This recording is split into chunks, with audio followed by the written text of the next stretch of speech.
Okay, we're back again. Got the knobs. I got, it's called Guitar Honey. It said it conditioned. Some of them just said they cleaned.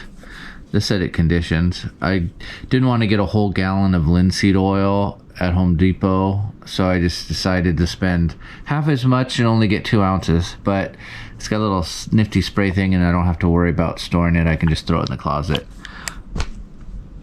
Got the strings like I had before. So first off, I'm just going to make sure the neck's clean, which it, is barely played, but who cares. Then we're going to give our fretboard. There we go. Get it nice and wet. Now, I know on linseed oil, you leave it on for a few seconds, and then you wipe it off. And that's exactly what I'm going to do.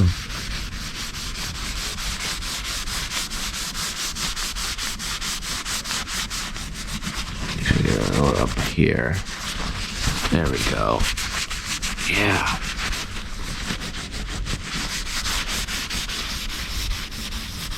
Oops. Look at that great camera work. I get distracted and I kind of just forget what I'm doing. It is truly Guitar Honey. I wish I had better lights right now. I could turn on my big light, but looks pretty good. Looks a lot less dry. It feels a lot less dry. And put the cap on this. I wonder if this has linseed oil in it. I'm not sure. So I'm sure it probably does. It's probably like some watered down something or other. All right, now the knobs. This is like a two-handed operation, but I wanted to get the Fender one, so I had to go all the way to Glendora. And yeah, so got the little set screw. I like to make sure that the knob is turned all the way up, and then I just kind of press it down. Make sure that I like to have the screw like as vertical as possible so it matches, so that way I know when my volume is where it is, because then I know, hey, it's not at whatever 12 o'clock noon, so it must not be turned all the way up. And then I have another wonderful one-handed operation here. So I got this little mini $20 Swiss Army knife. It's got the tweezers and a toothpick. It's got a little baby knife. It's got a little pair of scissors, and it's got this little file / flathead. And the flathead is perfect for, oops, let me line this up better. It's the exact size you need for this. So, thanks. Maybe I should put my glasses on. There we go. There we go. Now it's perfect. So, I don't know. This is the one knob I had. I might just replace it with the other new knob, and then I'll put this in my closet in case I need another knob. I'll have it, but I'll make them 2 new knobs. Why not? So I'm going to replace that knob, and I'll be right back. All right, we're all done on that. Now all we have to do, is I got to restring it, but the nut is cut for really tiny strings. So I have a little cheap file thing that I'm going to use to cut the nut as I string it. It's not, I someday will buy a real string file set. They're expensive, but sometimes you'll see them on Amazon, right? And they'll say like string nut files or whatever, and it's like $10-20, but they're really like blowtorch cleaners or something like that, and you can get them for like $3 at Home Depot. So that's what I did, and I've used them, and they're okay. This is a cheap plastic nut, so I might replace it with a bone nut later on, so it doesn't matter. But I'm going to show you the first string, and then the rest I'll do on my own, because it's going to be a long, laborious process of finding the right little thing to file and then filing it and getting it fitting in there right and make sure it's the right height and it's not binding and blah blah blah blah blah. And I will probably put some Big Ben's nut sauce in there too. So here we go. All right, here's the blowtorch. I don't know if you can read it on there. It's like the cleaner or the. They relabel them and sell them as like guitar nut files, but they just have these little round files of different sizes in here, and you can use them to cut your nut. And here's the Big Ben's nut sauce, and the cap fell off in the drawer, so hopefully it's not all dried up. I could just use some graphite from a pencil if I so wish. All right, so first off, well, you get your string. Now this is a top loader because it doesn't go through the body like I guess a string through would. So you have to feed it through the back of the bridge, and it comes right out like that. Magic. And you do this while I'm doing this with one hand. So there we go. Pulled right through.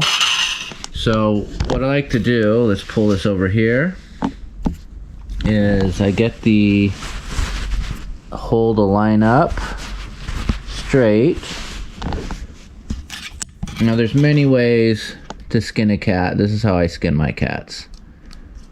I feed the string through the hole. I am wearing my glasses now and I'm still too blind.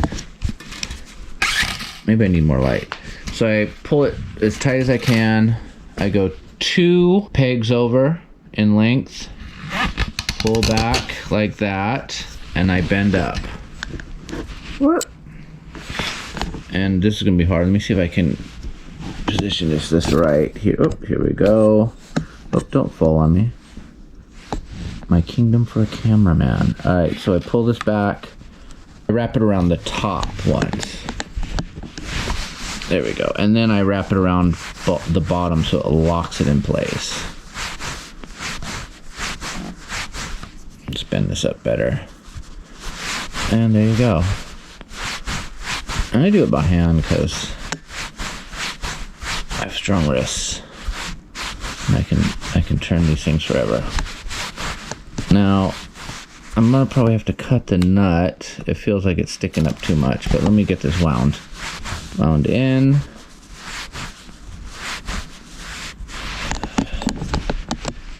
I'm like prying this between my legs to try to hold it just right. So here, it's kind of tight. Well, not tight, but it's, and as you can see, this is too high. Actually, it's kind of sunk in a little bit. Let me see the height. So if you bend here and there's a tiny, see there's too big of a gap right here. If you hold your finger on the 3rd fret and then you push down, let me tighten it a little more and see what happens. Ooh. Let's hit the, oh, I think the string cut through this cheap plastic nut on its own.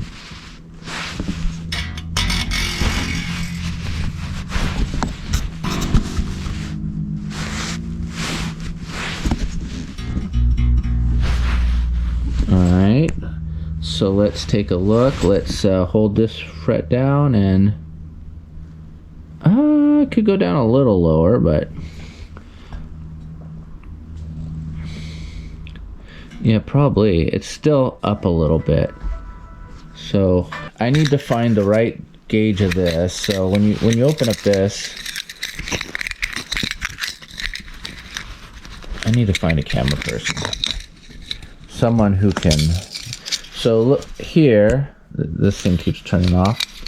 There's a bunch of these, and I just gotta find one that's the right size. Now I use my calipers to find the right width, so just a little bit bigger than the string, and then I just go like this, and I try to make a, like I'm trying to go towards the post that I'm aiming at. I'm just gently, I don't want to go deeper, I'm just widening the holes, and then I'm trying to just aim at the post a little bit, just a tiny bit. So let's blow it out. And in case you haven't noticed, yes I am doing this on my bed. It's the only kind of like safe space for my guitar. It needs a safe space. All right. Let's do the height. Could be a little, oh no, that's pretty good. All right. So you just want barely over the, when you hold down on this fret, you just want barely a little bit on that. Just barely a little clearance. And it looks good. So I'm going to do that for the other strings, and then we'll go to the next step, which is going to probably be adjusting the truss rod, which is this little hole there. And then I got to do the pickup heights, or actually the string heights, to see if they're still good. Then the pickup heights, and then I think we're done. Then I can play this little bad boy. So be right back. I forgot the nut sauce, so I just put a little bit, I squeeze it on, and then I just put it in the slot. So it's in the slot. It's almost too much, probably way too much. Stick the string in and then tighten it, and there you go. I got a tuner. I'm going to connect my guitar to the tuner, but I'm going to do all the other strings, and I'll be right back again. All right, we're all strung up. I stretched the strings, cut them. There's no more buzz on the G string, so like I guessed, it was just really thin strings and not enough pressure or whatever, and it caused it to buzz at the bridge. I don't know, but that G string stopped buzzing. So it's tuned up, and I'm gonna let it acclimate a little bit with the string tension. Then I'm gonna check the tuning again, and if it's still stable, then I'm gonna adjust the bow of the neck, and then I'm gonna wait, and then I'm gonna, you know, adjust it again just to make sure in case it needs to be overcorrected or uncorrected, and then we'll get to the string height and the pickups. So be right back. All right, so it's been a few hours and it's been sitting, and there's a little bit of a bow in the middle of the neck. Now here's the problem. I took my tools that I used to set up. I have a little square thing with the, you know, the 64ths on it, and then I have feeler gauges, and then I got a capo. And I have all that, and I remember bringing it to the garage to set up, I think, one of Nando's guitars or something, and I swear I brought it back, but I can't find them here for the life of me. And I was at Guitar Center looking, because the little square, I don't know what it's called, it looks like a business card, and it's got like the measurements on it. It's all scratched up, and I saw one at Guitar Center. I'm like, oh, I should buy a new one, and I guess I should have, but I have nothing in the way of measuring this and setting this up. So what I'm going to do is I'm gonna have to pause this. I'm not going to Nando's till Thursday, so I'm probably gonna have to order some stuff on Amazon maybe to get here tomorrow, and then I can do it then. So I'll see you guys in the future. Okay, it's the next day. I got this and this overnighted. Now the capo I have, I made it as a dadgad capo. I cut out, here, let me take it off so you can see. See, I cut it like that so I could do like a fake dadgad. And so I'll be doing the relief measurements with my A string instead of the E like people normally do, because the E is cut out. So anyway, so I got this. Looks like it's also a fret checker too, for a fret rocker or whatever. So I'll be using that. And then I got the oiliest feeler gauges I've ever had. Well, actually, I think my original feeler gauges were pretty oily when I got them too. But anyway, so I got this set for 10th thou. And I got my capo on the first fret, and what you do is you put your finger on the 17th fret where it meets the body, and then you check the feeler gauge at the 7th and 8th fret. So let's see if I can get this situated here. And as you can see, what is that? 3, 5, 7, and 8. So we got the feeler gauge, we got the 10, very oily 10, and I have my finger down on the 17th fret. Now I already adjusted this a little yesterday so I could play it. Oh, I think this is good. And I just moved it a quarter turn. Yeah, I think that's good. So my little eyeball kind of worked.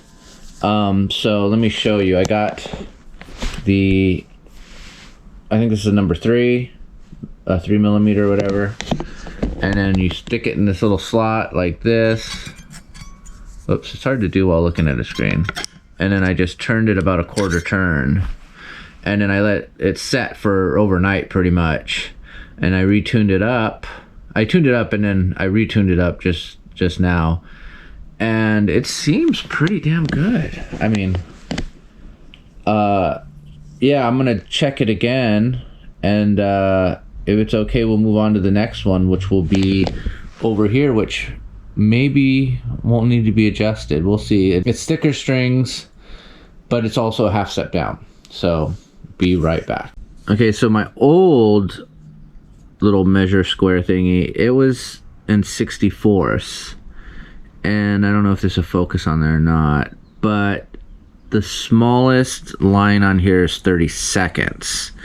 Now, that might come to be a problem because I think Fender's pickup heights, I know on like the vintage pickups, it's 6/64 on one side and 5/64 on the other side. So you don't have any way to measure. It even has a pickup height thing here, and this doesn't have 5/64 on it either, so that's off the table. But the fact that the height guide is 4/64, which is 2/32, I can just do to the second line on here, the very tiny line. And so going at the 12th fret here, let me line up my shot here. I don't know if you can even see it, but it is on. I don't know if you can see it right there, but if you raise it up and let it fall down, it is on. I didn't have to touch the height at all. Now I'm going to check every other string on this. You basically 2/32 or 4/64 if you have a proper little thing, and then you just go down the whole thing because it's 4/64 on both sides. If it was you know, sometimes I think like Gibson or something else would be 6/64 on one side and 5/64 on the other. But this is 4/64 on both sides. I'm going to check each string going down the neck because that's going to follow the curvature of the neck. And then after that's done, we'll do the pickup height. So be right back. Okay, so the G string out of all of them is a hair low. So I got this is the smallest of the metric Allen wrench I have in my set, and you stick it in, and you don't want to go that much. You might want to go an 1/8 and to just match it, and then you'll have to retune, of course. So you want all these, you want each of the individual saddles to be flat. They're gonna basically follow the arc of the fretboard, but you want the saddle themselves to be flat. So that's why when you turn it, you do each side equally. And so when I put my gauge on, it should be, and it looks like it is. All right, so bad camera work, I know. Okay, next step up is going to be pickup height. So let me get ready for that and we'll get on it. All right, we're at the final point here. So I looked at the little sheet that came with the pickups, and it didn't have a guide on the height. So I looked on Fender's website, and they say for their noiseless pickups, 8/64 on the bass side, 6/64 on the treble side. Now, you do it at the pull piece. Let's see if you can kind of see that. And what you got to do is, first you have to put your finger down on the last fret. This is like probably going to be impossible with the camera. Let me see if I can bend this right. Whee! All right. Put your finger down at the, maybe I can do it here on the neck pickup, and then the rest I'm going to have to show. And then you put your, here, and then you get it to 6/64. And then you do the same thing on the other side. You hold down the high E string, and you put it down, and it's, you know, 6/64. And then same thing over here, except you do it on the pull pieces. You hold it on the E pull piece here, and then you go to the other E pull piece, and all while holding down your finger on the last fret to the corresponding E string. And then there you go. I don't think I can do this with two hands or one hand or holding this camera. So I forgot to do the intonation, and I got to take it over there right now. So we're going to do this real quick. I'm going to show you on the first string, and then the rest I'll do real quick. So essentially, you're going to hit the string open like this, where I'm just plucking the string open, and then you tune it. And once you get that tuned, you fret it at the 12th fret, and you hit the note, and you tune it from there. So right now, let's see if I can get a shot of it. It's pretty close. So if I wanted to adjust it from there, I would turn the screw tighter to flatten it and loosen it to sharpen it. And then once I retune it, then I recheck, and Bob's your auntie. That one was pretty close. I might just adjust it a tiny hair. And then once you got it to where it's on open and on the 12th fret, it's the same notes, you know, E flat, E flat, A flat, A flat, and all the way. Then you are intonated. And that should be it. Goodbye.